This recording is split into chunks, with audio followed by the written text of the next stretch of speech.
YouTube, welcome back. It is July 5th. We have the patch notes and streaming live at twitch.tv/ParryThePig. We just spent 5.5 hours going over the video, the patch notes, the buffs and nerfs, the unique items, the new base types, and a handful of build ideas that we're excited to experiment with when the new patch drops on July 9th.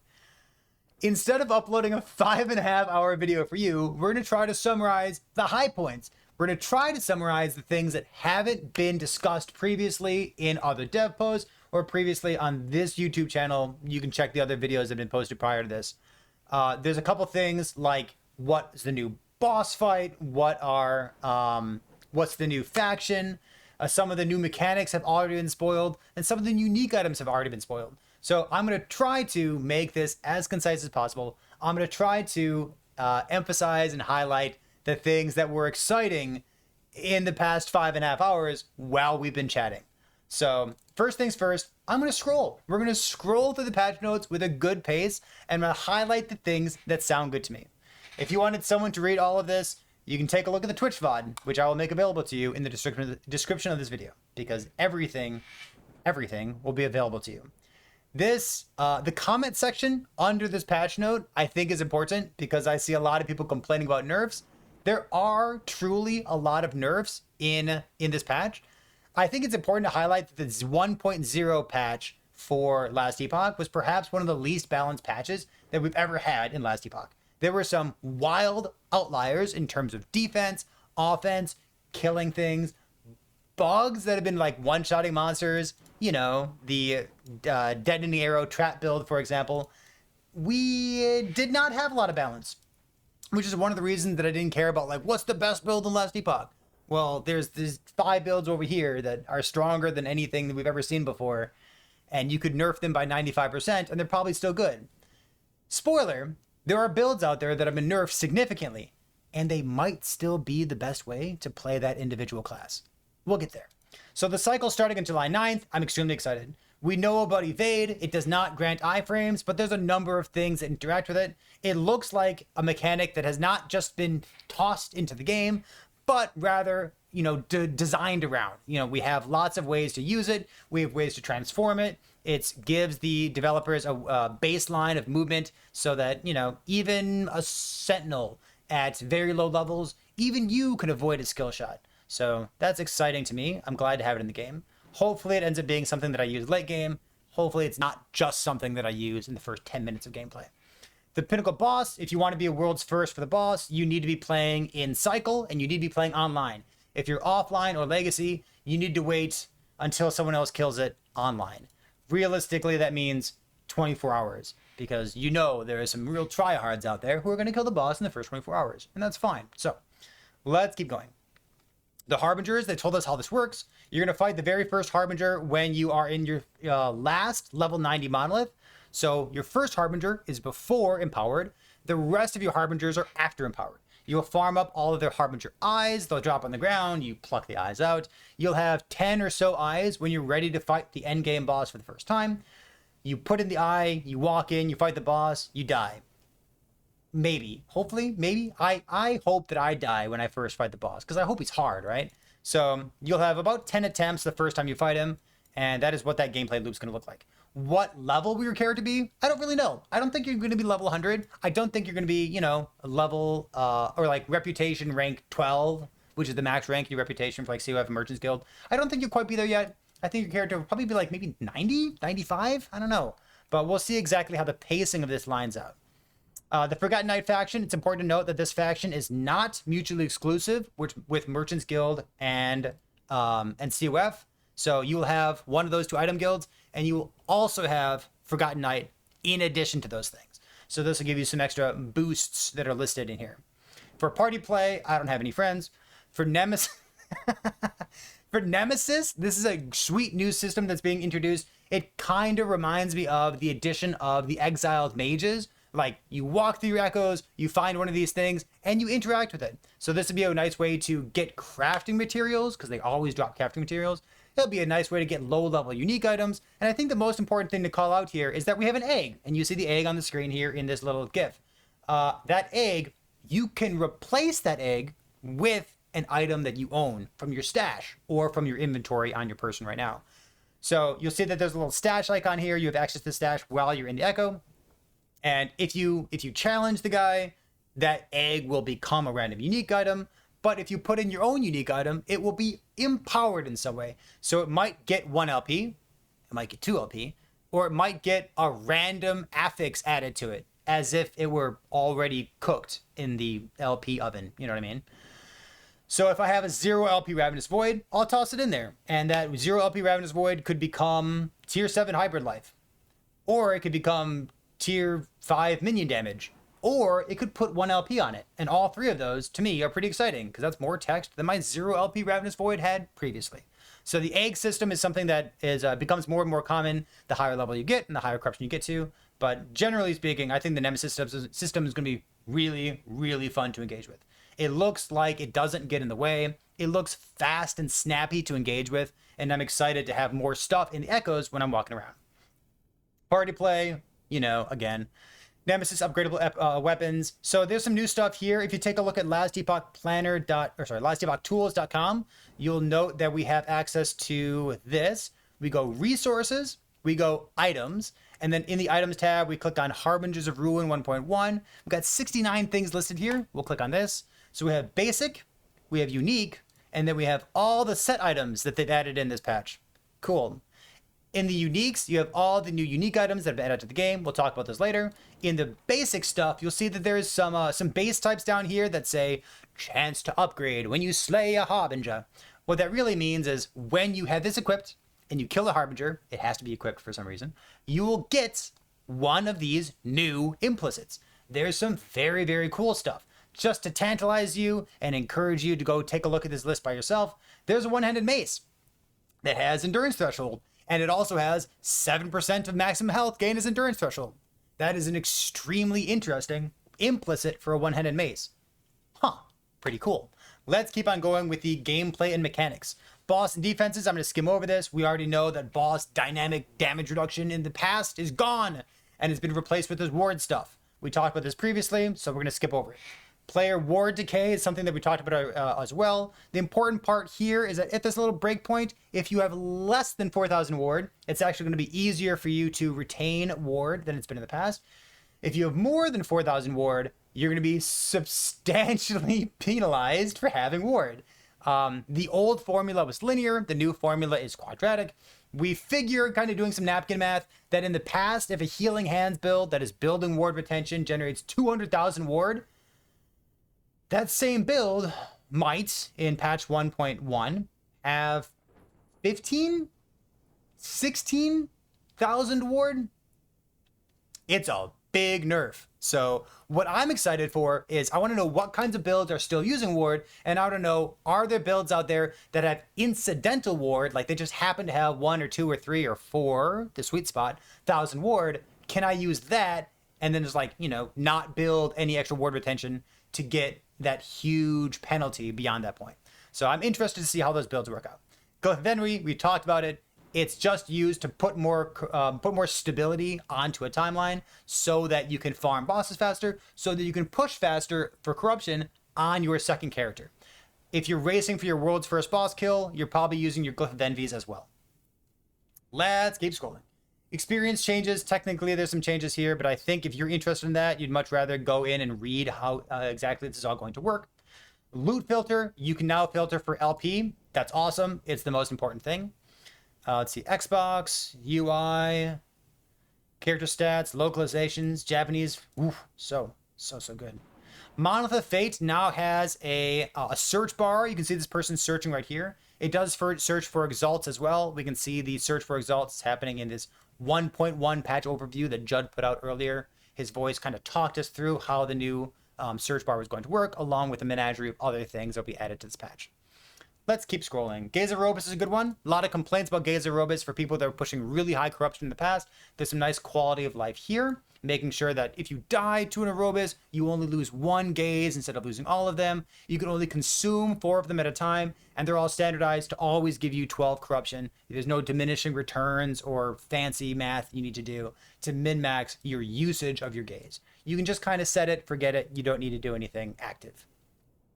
The best part of the patch? Maybe, arguably. There's some cool unique items.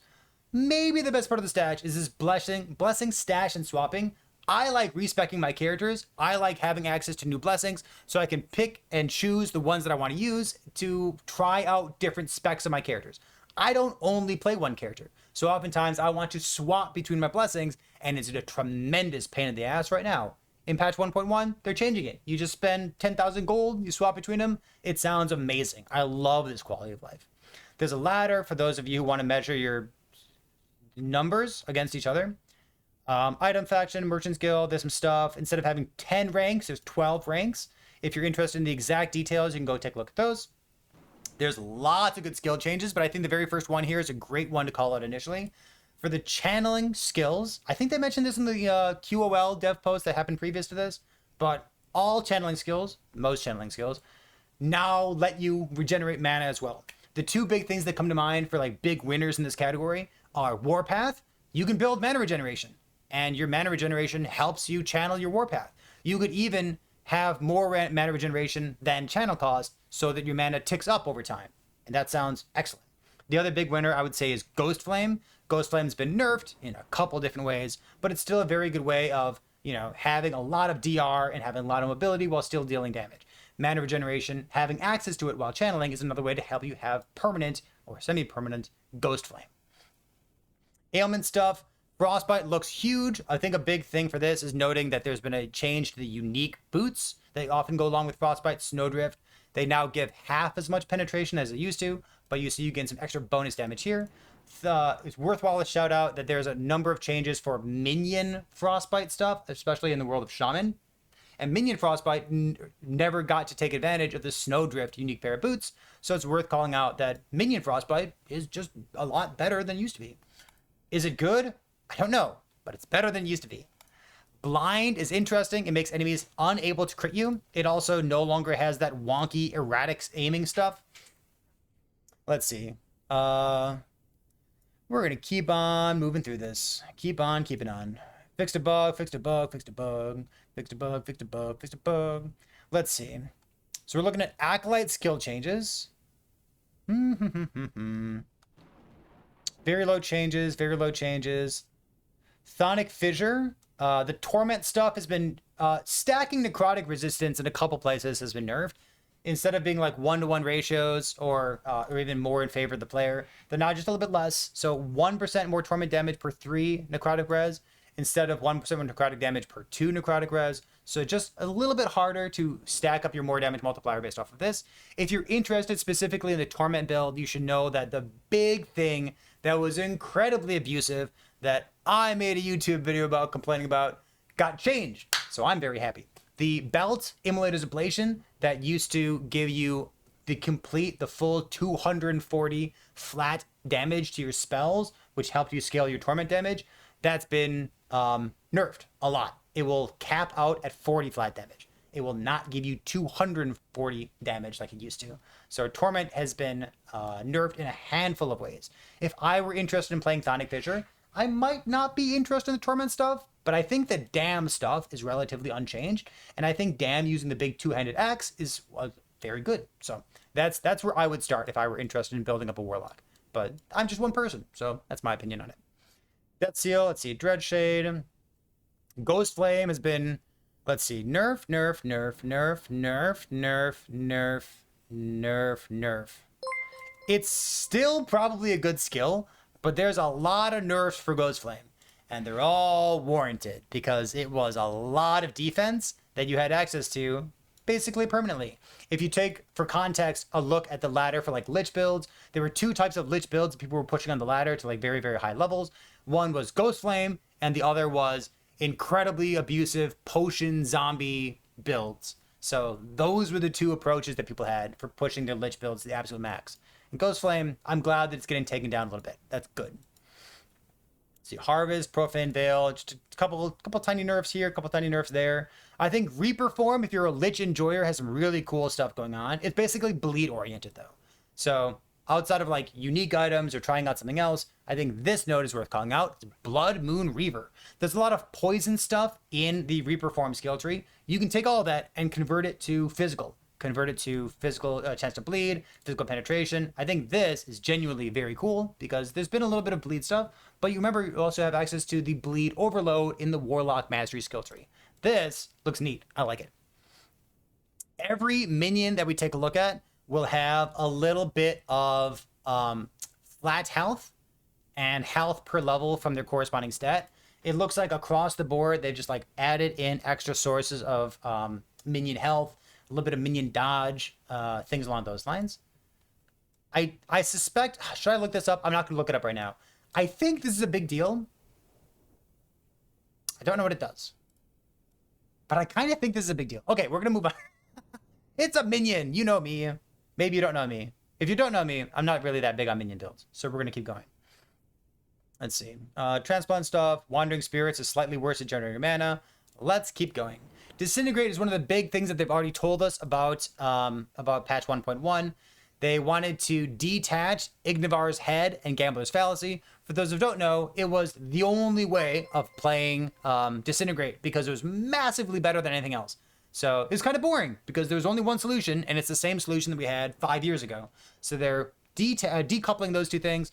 Gambler's Fallacy no longer works with channeling skills at all, and now we have a whole bunch of new nodes in Disintegrate. I haven't gone through all of these. I've never played Disintegrate before, but I can tell you that for those of you who are interested in Scorching Ray or Disintegrate or channeling skills, it looks like there's plenty of stuff that'll get you excited for playing this skill in patch 1.1. So I'm not going to go through it because there's a lot of text here, and we have more stuff to talk about. Elemental Nova had a little nerf right here. The increase in AoE from the Infernal Nova node only applies to direct casts. This is something that you'll think about like Frostclaw, Frostclaw Runemaster, Frostclaw Spellblades, Frostclaw Sorks, Frostclaw, anyone who can get access to Frostclaw because it's OP. So this is one of a handful of nerfs that you'll see related to Frostclaw and Elemental Nova. Let's keep going. This node here, I just want to shout this out, especially if anyone from EHG is paying attention. This node, excellent. I want to see this text on every single conversion or split conversion that exists in Last Epoch. This is perfect. This is exactly how all conversions should work. It makes it intuitive. It makes it less punishing for engaging with the nodes on the skill tree. Please give me more of this, EHG. Firebrand has a couple nodes for better mana cost. Very few changes to damage, but there is this one down here for Firebrand stuff, granting more damage per Firebrand stat consumed. Flame Reeve has has 1 damage increase, 12% more melee damage instead of 20, but it also has better AoE than it used to have, and better, mana across the board for those two things. Flame Reeve's low on my priorities. I'm surprised that it changed at all, but I guess they wanted to do something for it, so I won't complain. Flame Rush is a bug fix for cooldown recovery speed. Frostclaw got a good number of things. It's been gutted because this node is buffed, and this node's buffed. This node's buffed. This node's buffed. However, the important thing is that Gift of Winter, the chance to gain 12 mana on cast, only happens on direct casts. So all of these recast nodes on, on Frostclaw they should not trigger the 12 mana on cast. Additionally, if you were using something like a Dragwrath Claw build or a melee build that was using the nodes to proc Frostclaw in some way, those will no longer recover the mana based on Gift of Winter. Another thing to shout out is Volley of Glass removes the area tag. I'm very happy about this. This is a change that should have happened a long time ago. Volley of Glass says that instead of 1 explosion, it has 5 little projectiles and it removes the explosion. What this means is if you're taking that note in Runemaster that says you gain ward based on the number of runes over your head per spell cast, that was a really good way of generating ward with a low mana cost skill like this. It didn't make sense that it worked, even though if you took Volley of Glass, and they finally got around to removing this. So your build is going to have less ward generation than it did previously. Lightning Blast, Closed Circuit no longer buffs, or no longer stacks. That node that makes a chain back to yourself used to give you a bunch, like a stacking buff. Probably just a bad node. I would be probably not taking it. I'd rather just have it chain to more monsters instead of chaining back to me. Mana Strike, let's see, nothing here. There is Cold Conversion. There's going to be a unique item that converts Mana Strike to Cold as well. Rune Bolt had a bug fix. Runic Invocation. The most egregious Runic Invocation is Rowan's Frostguard. Ruins off Crossguard. I call it CFC because that was the runic combination for it. CFC, Cold Fire Cold. It used to give you a burst of ward and ward per second, and also 30% damage reduction. So they opted into removing the damage reduction because it was completely OP and it made you way tankier than it should have, but it'll still give you a good chunk of mana, or sorry, a good chunk of ward. This is probably about 100 ward per second. If you want to do the exact math for your build, be my guest. Shatter Strike got a bunch of changes. I think the most important thing to shout out for Shatter Strike is that there's a new node in Spellblade that gives you critical strike chance per dexterity, and crit chance per dexterity plus Morning Frost stacking dexterity plus Shatter Strike means that Shatter Strike is probably looking really good right now in terms of damage output and having access to a lot of free critical strike chance that you didn't have otherwise. Static Orb is my new favorite skill in the entire game, and you wouldn't guess it based on this, but if you're Static Orb and you're Sork, should I wait? Should I just tell you right now? There's a node. It was in the previous dev post. You already know about the node, but there's a node in Sork's skill tree that says when you use a skill that costs over 40 mana, it applies Spark Charges on hit. And oh boy, I do like the words Spark Charge on hit. So some kind of orbit Static Orb sounds awesome. I can't wait to play it. Let's keep going. Primalist Changes. Avalanche is a completely new skill. Forget all the memes you knew about Avalanche. I think I'm at the point where I don't want to make fun of Shaman anymore. I think he's grown up. I think he's grown a beard. I think he's like, he went to the gym, he worked out. His life really came together pretty well. Avalanche looks to be huge. I think the most important thing to tell you about Avalanche, it's not my job, right? It's not my job to get you excited to play the game. The game is already good. But if it were my job to get you excited to play Last Epoch, this is what I would tell you. I would tell you that Avalanche can proc EQ. And EQ can proc Avalanche. And Avalanche can proc EQ. And it's intended. Woo! That sounds pretty good, doesn't it? Wow. All right. So Avalanche is Giga Chad. Go check it out. What? What else is here? Fury, Gathering Fury. Wait, that's a bow skill. Get out of here. It's in the wrong place. Maelstrom, basically no changes here. Serpent Strike. Serpent Strike, the most interesting thing is like this fourth line of text. I think this is what Mike from EHG is going to league start at the beginning of patch 1.1. More power to him. I guess. So this is technically interesting. I have played Serpent Strike in the past, and I can't imagine playing it again. But if you want to try out the new buff Serpent Strike, I think this is the place that you want to be right here. Stormcrow. Stormcrows have base health, more health, more health, more health, more health, more health, and more dodge. So all of their defense has been buffed. Stormcrows, if you can keep them alive, have really, really high damage. So this, if you're trying to find like a Giga Chad build, would be a good place to potentially start for making that happen, especially with the new Tempest Strike from 1.0. Storm Totem has a number of good things going along with it, but I want to shout out, I think 2 things here. Thunder Totem you can assemble Voltron. You can summon 5 Thorn Totems and then consume the 5 Thorn Totems by making one big Storm Totem. And that seems like a good place to be.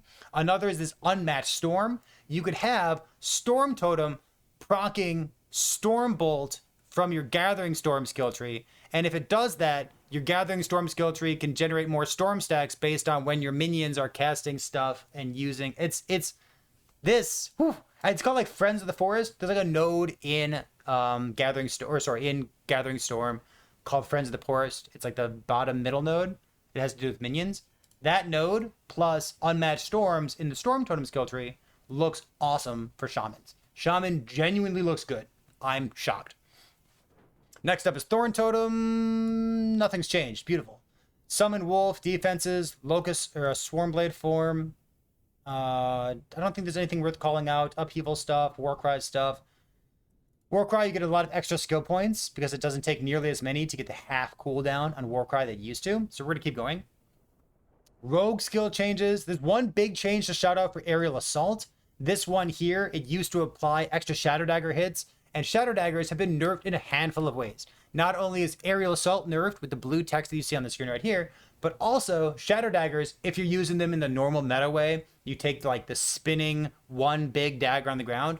Well, that one big spinning dagger on the ground from Umbral Blades now inherits the 40% less application chance, and it includes things like shadow daggers, which basically means that if that's your build, shadow dagger Umbral Blades, you have a 40% nerf to the application of your shadow dagger procs. That's a big one. So this is just like more shadow daggers that you don't have access to.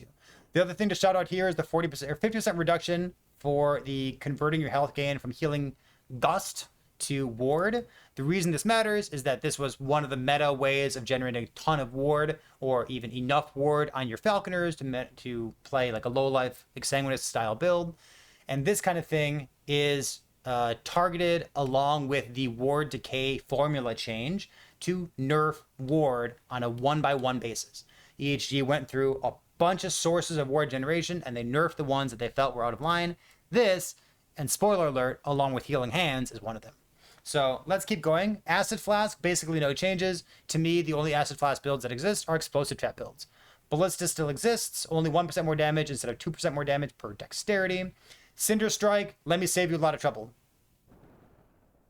Okay, Dancing Strike still exists. I'm curious to see whether Dancing Strikes becomes a build that people aren't a little bit sheepish or embarrassed to mention. To me, I think it looks quite good. We have more damage here. We have more damage here instead of percent increased damage. And we even have more controlled access to Shadow Cascade. So this could be a way to play Shadow Daggers in the future. Dancing Strikes apply Shadow Daggers on hit. Shadow Cascades could apply your Shadow Daggers on hit. And then maybe even every time you shift, you could drop another Umbral Blade behind you. And it has a 40% reduced chance to apply Shadow Dagger on hit. But all Shadow Daggers are good Shadow Daggers when you're playing a Shadow Dagger build. So I hope that Dancing Strike has a day in the sun. Detonating Arrow got a number of nerfs here and a couple buffs that were hopefully aimed at self-cast Detonating Arrow. You'll note that this is a nerf to all Detonating Arrow builds. It used to be 3 hits, Arrow, Explosion, Tendril, but now it's only 2 hits because the Tendril doesn't shotgun on single target.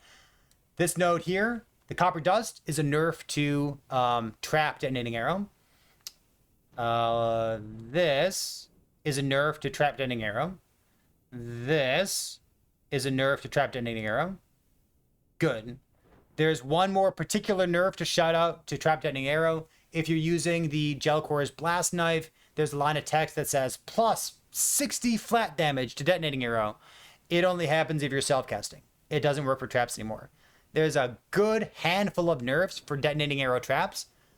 On the other hand, I'm worried that marksman builds are still kind of mid, and I'm worried that throwing traps with Gelcor's Blasting Knife might still be the best marksman build. I hope I'm wrong. It used to deal 1 trillion damage, and they nerfed it by a lot, but 1 trillion minus a lot might still be more than other marksman builds. So I'm curious. I'm worried, but I'm curious.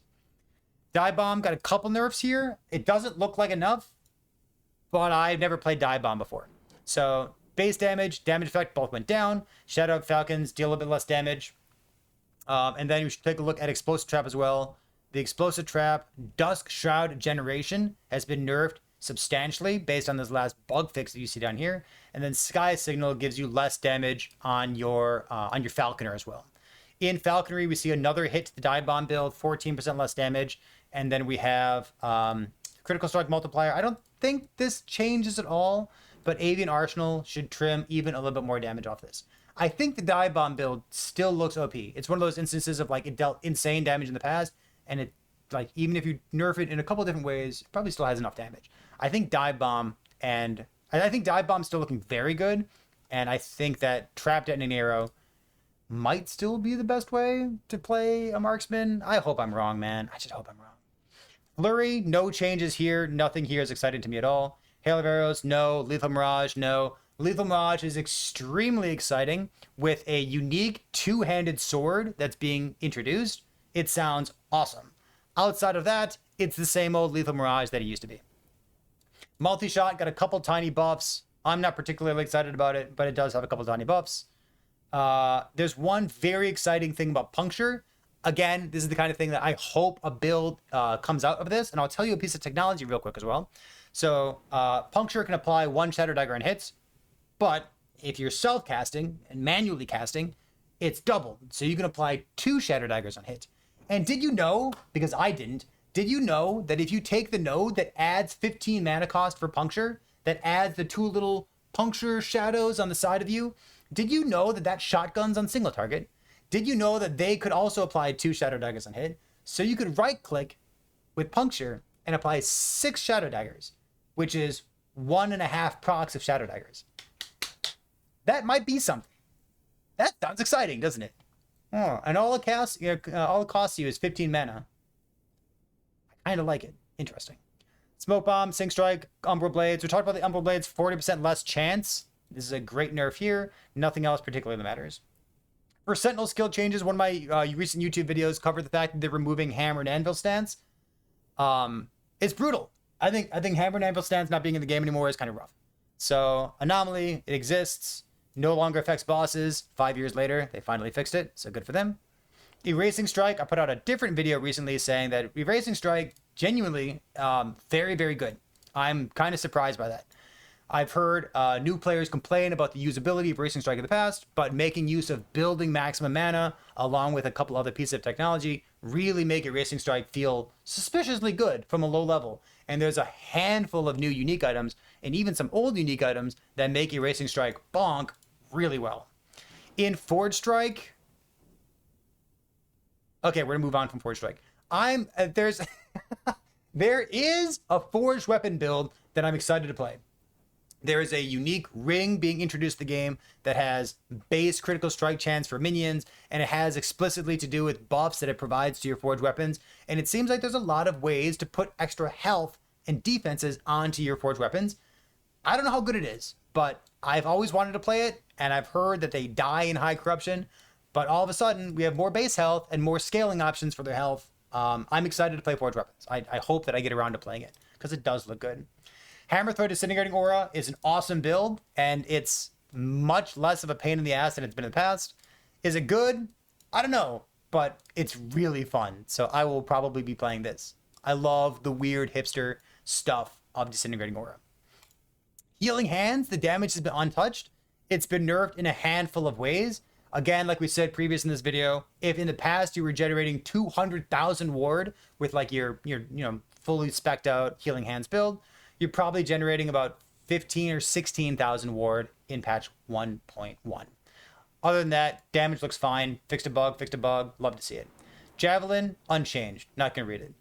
The spell damage stuff from Judgment is getting a handful of buffs with more damage multipliers, and the one-shot melee crit stuff is being nerfed. The Pious getting more damage per 2 mana. It used to be 3% per 2 mana, now it's only 1% per 2 mana. But the only compensating buffs are the spell damage stuff. So your one-shot stuff is a little bit harder to one-shot with. Lunge is less of a pain in the ass. Love it. Manifest Armor, I think the thing that matters most for you here is Whirlwind Strike ability. For the Manifest Armor enjoyers that I've talked to, it sounds like this is a huge boost to quality of life. Instead of 60 damage effect, it's 300 damage effect. Instead of a 10-second cooldown, it's a 4-second cooldown. It sounds like, with a little bit of cooldown recovery speed, it just boom, boom, boom. It just like zoops from one pack of monsters to the other pack of monsters. Whirlwind Strike, dash. Whirlwind Strike, dash. So that's the kind of thing that I'm excited for. Why? Because it means that I might actually play Manifest Armor someday. Because I know it's super strong, but like, can you imagine playing it? Rive is a skill that I love. Unfortunately, this Flame Drinker node down here, the maximum stacks of Flame Drinker, instead of providing 2,000 to 3,000% physical penetration based on ignites consumed, is capped at 60% penetration, which might sound like downside, but on the other side, you might find out that there is a non-physical damage Rive build. I tried it out recently. I tried out building a void damage Rive build, and I was surprised with how much damage it dealt. So I think Rive is still a very good skill, but infinite damage, or I guess uncapped damage, has been removed from the game. So pour one out for Rive. Shield Rush, who cares? The desynchronous charge thing. This is a abuse case that generated a bunch of ward that no longer happens. I'm very happy that they bug fixed this stuff. There's a shield throw build technically that uses Ring of Shields as a way to have your shield throw bounce around. With shield throw, I think we almost need to scroll down past Shield Bash. Shield Bash, basically a brand new skill. I think there's going to be a Shield Bash Forge Guard build, unironically, and I think it's going to be really good. So Shield Bash is something that might go along with the new unique one-handed axe that cosplays a shield, and you can basically have dual shields in Last Epoch now. So that's exciting, and I think Shield Bash is going to deal enough damage, maybe even good damage, maybe even strong damage. But having a bunch of dankiness and like catch block sounds like a great place to be for building defenses. But if we're going to talk about shield throw, we should also talk about this smite idol down here. The smite idol, chance on hit for throwing stuff. It's now 10 to 25 instead of 4 to 9, but it's capped at 10 times per 2 seconds instead of having no limit at all. So against big bosses like Laggin, against things that have a really big hitbox, or if you're fighting lots of monsters at the same time, this is a nerf, 100%. For less weird use cases, maybe if you're fighting one singular enemy, I would say by and large, this is probably a buff, because getting 5 smites per second sounds great. I have no complaints with 5 smites per second. You'll see a lot of things in the patch notes have limits to like 5 times per second. It comes up a couple times. It just looks like performance improvements, if I'm honest with you. So shield throw, you could try to be like a crit build, or you could try to proc smite. And I think smite is where I would start out as well. Void beams. There used to be a bunch of different types of void beams. And the only reason I call this out is that Dread, my co-host on the podcast, recently did a build where he was exploring void beams, and he found out exactly how weird they are. So instead of having them all be different subskills that happen to have the same name for some reason, they've all been standardized to that 300% damage effectiveness. Void beams, if you see a void beam build using shield rush void beams for AoE clear and erasing strike void beams for single target, I wouldn't even be mad. That sounds fine. Big hipster energy, but I wouldn't be mad about it.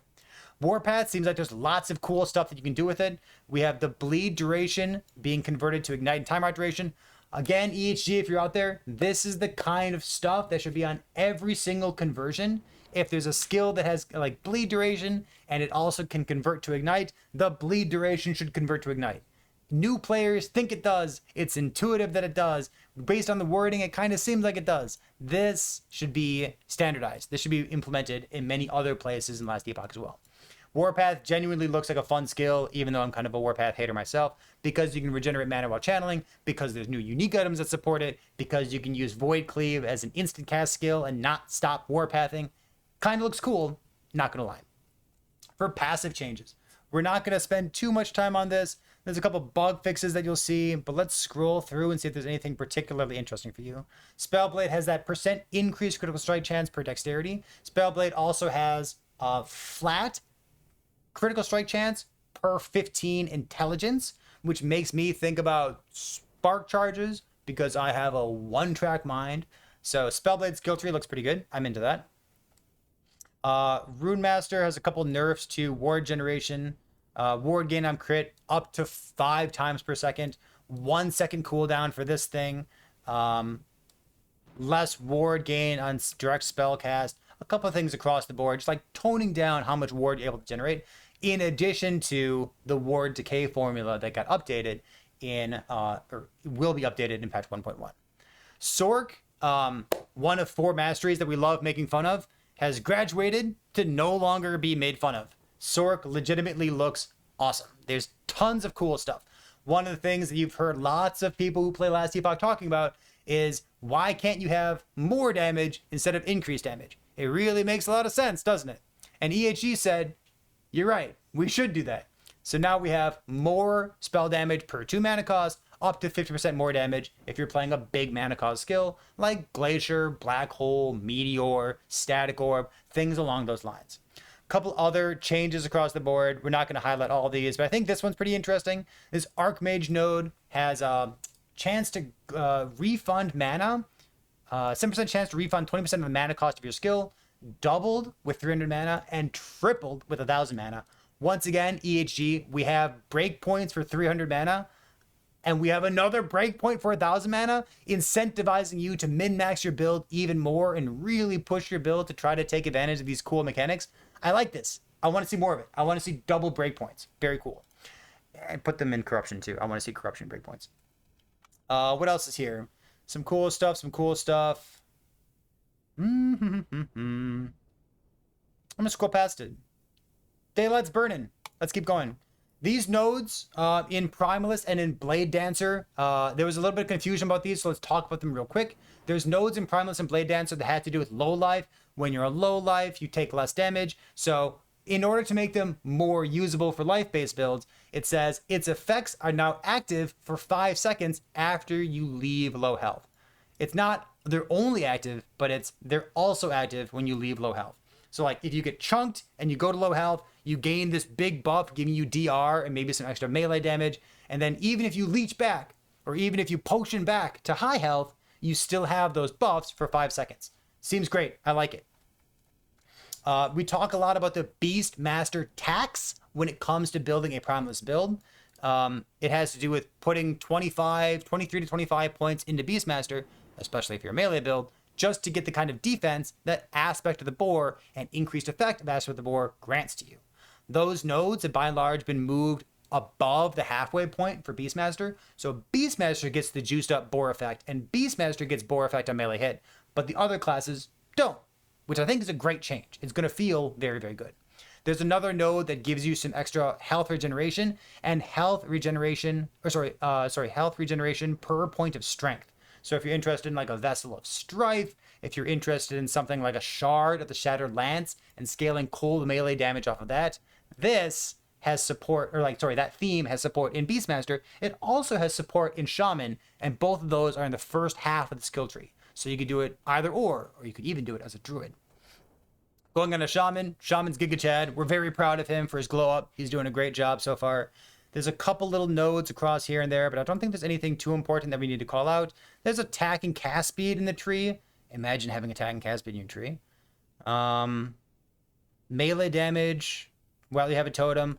There's nodes that used to exist in Shaman that gave you bonuses per totem. I think in the interest of giving you more flexibility of how you're building your Shaman characters, instead of having per totem, you'll see that most of those Shaman buffs have been moved to being if you have a totem instead. So I'm happy about that. That seems like a great place to be. Let's see. Rogue stuff, just like we talked about previously with Primalist, for 5 seconds after you leave low health, it's the same kind of change. Instead of giving you flat critical strike chance, that Death's Door low life ward thing node, it gives you crit multi instead. So if you're relying on that to give you flat critical strike chance, like I was when I played a Spark Charge Blade Dancer, that's no longer the case. You still got to build crit chance somewhere. Marksman. There's a lot of stuff in Marksman. My takeaway when reading through this is that you're actually missing a lot of % increased damage. And it's been turned into more damage. Take a look at this like meditation stuff up here. Concentration gives you more damage per point instead of 15% increased damage per point, which is interesting. It's probably a nerf at face value, but it means that if you can overcome that new deficit you have of lacking all that free % increased damage, you end up with more damage. I'm still suspicious about the best Marksman build perhaps being a Trap Detonate Arrow build. Hopefully I'm wrong about that, but that's kind of what's going on here. For Sentinel, you're now missing out on Hammer and Anvil stance. Feels bad, man. However, there's a node that I think is really interesting. One of the very first nodes in Sentinel is this node that gives you mana gain on skill use with Rive, Vengeance, Smite, and Multi-Strike. Now, instead of giving you flat health per point, it gives you % of missing health restored per point, which I think is a big change. Using this along with Smite being an elemental spell that works well with Twisted Heart, I think Twisted Heart, Smite, a little bit of Leech, and making use of this % of missing health restored per point, I think it's really good. I'd be shocked if nobody explores this, because it looks very neat to me. In Forge Guard, I think that Forge Guard, between Shaman, Forge Guard, and Sork, I think Forge Guard is the loser between those three. Definitely better than it used to be, but I don't think it's quite enough. The same way that in 1.0, Shaman got a little glow up, but it wasn't quite enough, I think this is the first glow up that we'll see for Forge Guard. Hopefully we see another glow up in the future. I'm kind of unimpressed with with Forge Guard right now. He's got good DR. He's got particularly good DR against damage over time. I'm proud about that. But I think Forge Guard still needs a little bit more to capture my imagination. Yeah, the imagination's lacking. We'll see. Read through that on your own time. Void Knight, instead of giving 75% increased melee void damage, it's got this. It's got more melee void damage per 3 vitality. So when you first spec into Void Knight, you don't just get 75% increased damage. What you get instead is an avenue for getting more damage in the future. It gives you something that you can spec into. I love this change. I love getting rid of the static 75 and instead giving you an avenue to build your own character and express it through getting insane gear with tier 7 vitality on your gear. So I like the looks of this. Item changes, couple boring things here. Boot changes. Wand changes are worth stopping on. Wands, instead of being a static 3, some of them go from -3 to -4. Some of them go from -3 to -5 spell mana cost. Holy moly, that's pretty good. Across all these affix changes, you'll see that by and large, everything listed here got buffed. All the block, dodge, health, mana, melee damage, stun avoidance, spell damage for swords for some reason. Armor, health regeneration, a lot of defensive affixes all got buffed. Some of them a little bit, some of them even more than a little bit. But if you're going out of your way to get tier 7 modifiers, you're really going to feel like, man, I did a good job by getting this tier 7 modifier. The one exception to this is the mana and mana regen hybrid affix that no longer rolls on scepters. For some reason, this, alongside everything else that I just mentioned, or I guess different than everything else I just mentioned, got nerfed. Why? I don't know why. But this mana stuff, mana regen, is the only one that's nerfed. Everything else, buffed. Experimental volatile zombie thing. I'm suspicious of whether this should have ever been in the game to begin with, but here it is. It's still here. It got nerfed a little bit. It's probably still extremely abusable, if I had to guess. Let's scroll past this and see what else is going on. Unique items. We're going to talk about a handful of unique items. In the description of this video, I will give you the link to all the unique items as well. Let's see. Bastion of Honor, cool. Cleaver Solution, love it. Cleaver Solution had too many lines of text on it. Now it has one fewer line of text on it. Instead of having 17 lines of text, it only has 16 lines of text. It no longer deals more damage bleeding enemies. Good change. I like it. Bug fix. Irene. This is a good thing for you dirty trap detonate arrow abusers. Irene only gives you that stacking crit multi when you directly use a melee attack. Doesn't work with traps anymore. Definitely worth shouting out. Frostbite Shackles, ward retention, one of the biggest sources of ward retention. It's been nerfed. Now gives 1 per 2 instead of 1 per 1. Immolator's Ablation, EHG. Instead of granting 40 spell damage to 99% of builds and 240 damage to only one build that extremely abused this build, the Torment Warlock build, it's now been nerfed pretty significantly. If you can get up to 20 stacks and getting that 40 flat damage, it's still good. Having 40 flat spell damage in your belt is very good, and that's what most builds were able to juice out of an Immolator's Ablation. It's just that there was one build that was extremely abusive. So rest in peace, Torment. I won't miss you. You were dumb. Chelker's Blasting Knife, like we said before, it got nerfed in a handful of ways. This is another one. I'm still nervous that it might be the best way to be playing a marksman. Last laugh. It's funny that this thing is getting nerfed probably directly because of the new ward thresholds on boss's health. So you can't just skip them. Good. What else is here? Scroll. Or Syrian is the unique ring.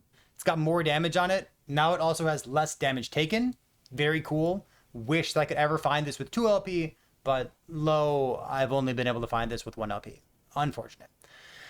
What else is going on here? Snowblind legitimately looks like an interesting item. It's been kind of a meme for a long time. I don't know why you would ever have used this previously, but now it has more armor against chilled and more armor against blinded enemies. It's on a better base too.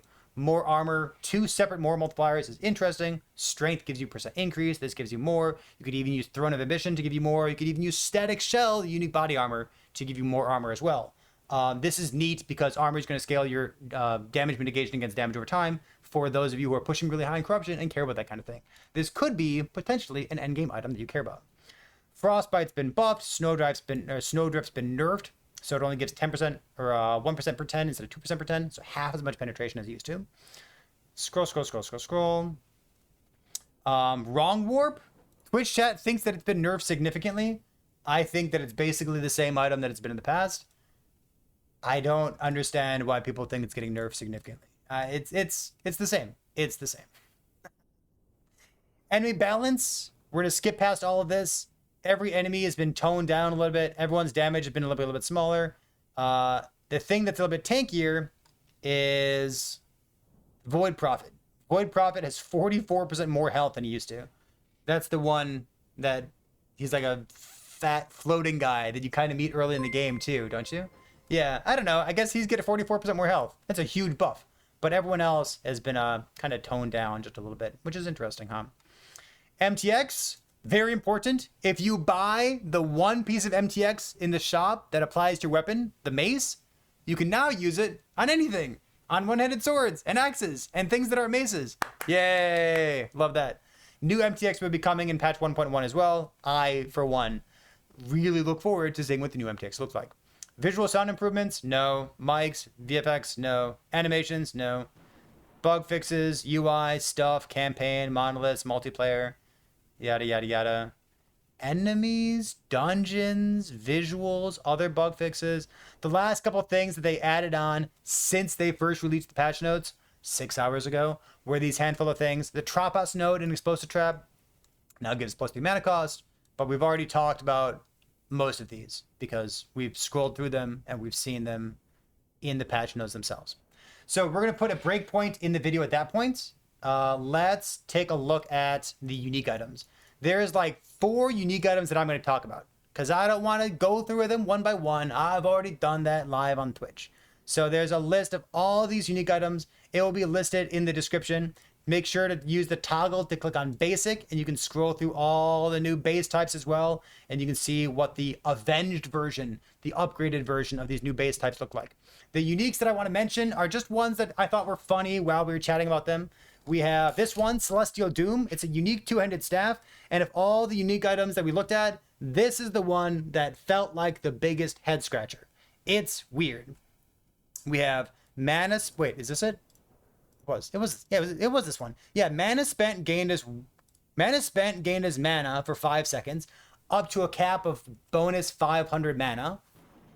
You cast Doom Pulse when you directly cast a Fire, Cold, Lightning, Necrotic, or Void spell with a separate 4-second cooldown on each of them.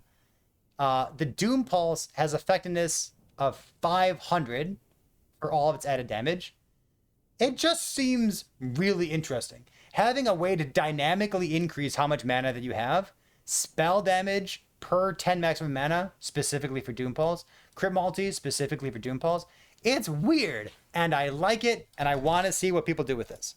The other ones that I wanted to call out, this is perhaps the worst unique item, definitely the one that seemed the most lackluster, and I'm not even sure why you would use this. It might, arguably, make your build worse. The Scales of Lemniscate don't seem particularly good. It's a minion item. I'm a minion hater. But it also says you can control only one shade. So you can't put Dread Shade and Infernal Shade on your minion. You can only do one of them. I don't know about this item. I think this one's kind of a miss. But I think for the most part, those items have been awesome. Including this one. I think this one needs a huge shout out for being maybe the most interesting. It's obtained from ? So probably from the endgame bosses being added to the game. It's called Seed of Akydrasil. And why is this interesting? Well, previously, we've gotten damage taken from mana before health nerfed. We've got it basically removed from the game. It was a mechanic that only existed for Mage, and now it exists for almost no one. No one really uses that, especially because we had the ward meta in patch 1.0. This thing is class agnostic. Anybody can use this. It's not Mage only. So this is mana regen, damage dealt to mana before health, Endurance applies to all damage dealt to mana. Maximum health gained as endurance threshold. And chance to take 0 damage when hit. There are some sweet items. There's an amulet that gives you +2 to skills. There's an item that gives you your melee damage gets applied to your spells. There's some really cool and interesting items that are being added in patch 1.1. It's going to be really difficult for me to choose which one we do for a build contest because I love the build contest and I love picking out like what am I going to tell people to go spend their brain power investigating and turn into something cool. This one deserves a special shout out. EHG has done a really good job on patch 1.1 designing awesome unique items. And there's like 25 or 26 of them. We just talked for like an hour or two about each one, saying how cool and interesting. Each one made me feel like I want to go play that build. I want to go use it on this. I want to go play this. I have a hard time choosing what my starter build is going to be because I want to use all these items. And that's exactly how I want to feel when I look through a list of new unique items for the new patch for Last Epoch. Except for the stupid Dreadshade Axe. Thanks, Twitch chat. Appreciate you. I'm looking forward to patch 1.1. I think it's going to be a hell of a lot of fun. Remember, on July 9th, when it launches on Tuesday, there will be Twitch drops going on for 6 days. If you haven't already, go to twitch.lastepoch.com. It's linked in Twitch chat as well, ! drops. Make sure that your account is all linked up, and there'll be Twitch drops available for you here and elsewhere. If you're still watching, we have a podcast coming tomorrow with Dread. We'll be talking all about the patch notes and things we're excited about. We also have a very special podcast coming up with Mike on Monday. Mike from EHG. He's going to chit-chat with us on a podcast right before the patch launches. We'll get his impression of how good he thinks Serpent Strike is going to be. Can't wait for it. Thanks for being here. I'll see you next time.